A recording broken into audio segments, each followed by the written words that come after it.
On a commencé par des Kangoo à hydrogène parce que ce sont des véhicules qui nous permettent de partir sur tout type d'intervention, ce qu'on appelle les véhicules d'intervention diverses. C'est une première étape.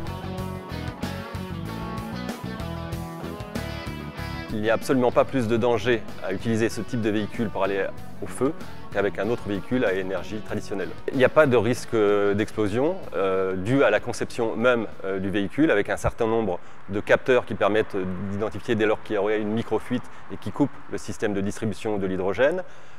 Le système aussi du réservoir, qui a une enveloppe en Kevlar, et puis tout un système en cas d'incendie proche du véhicule.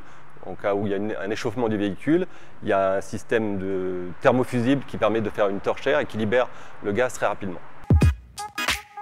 Ce véhicule à hydrogène a été chargé en matière combustible traditionnelle auxquelles ont été mis le feu pour simuler un incendie environnant, comme par exemple celui d'une voiture à essence qui atteindrait notre véhicule à hydrogène. Cela permet de constater que le fusible thermique s'ouvre bien en toutes circonstances pour libérer le gaz sans provoquer d'explosion ni de suraccident. Pour la France, le SDIS de la Vienne est précurseur dans la formation des incendies de véhicules à énergie alternative, y compris ceux roulant à l'hydrogène. L'incendie d'un véhicule à hydrogène n'est pas plus dangereux que celui d'un véhicule essence ou diesel et il est rapidement maîtrisé. Aujourd'hui, on utilise deux véhicules Kangoo qui fonctionnent à l'hydrogène pour les interventions courantes. Demain, on les utilisera pour des interventions urgentes sur l'ensemble du territoire. Mais pour ça, on a besoin d'équipements de stations de distribution d'hydrogène qui soient sur l'ensemble de la Manche.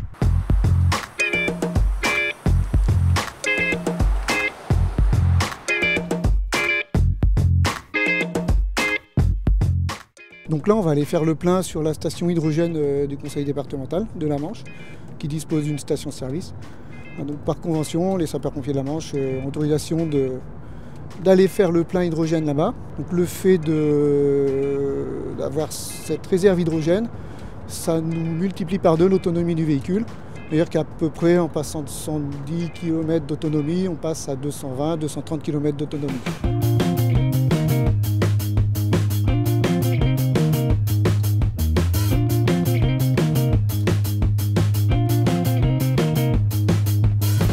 Le département de la Manche a voulu montrer l'exemple. C'est pour ça que la station est implantée directement dans la cour du département. Et puis ça participe aussi à l'acceptabilité du projet hydrogène.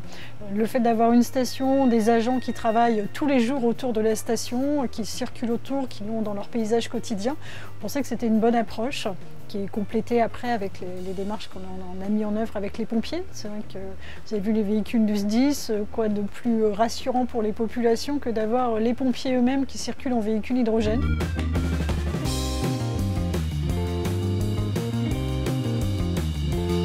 Pour que les véhicules à hydrogène puissent intervenir sur les interventions urgentes, nous attendons le développement de réseaux de stations-service hydrogène qui pourraient nous permettre une autonomie plus grande, sachant qu'un véhicule de secours, même disponible, c'est-à-dire qui a terminé sa mission et qui revient vers le centre de secours, peut être réengagé sur un autre centre du secteur. Donc il lui faut une autonomie quand même acceptable. À échéance 2018, les pompiers pourront vraiment circuler librement sur l'ensemble du département avec de l'hydrogène. Des flottes de véhicules de ce type sont déjà en circulation, notamment dans le cadre du projet Highway en Auvergne-Rhône-Alpes, précurseur dans le déploiement de flottes captives de véhicules électriques équipés de prolongateurs d'autonomie à hydrogène. Highway constitue la plus importante flotte de véhicules à hydrogène en Europe. De grandes entreprises comme La Poste, DHL ou Setup utilisent quotidiennement des Kangoo à hydrogène.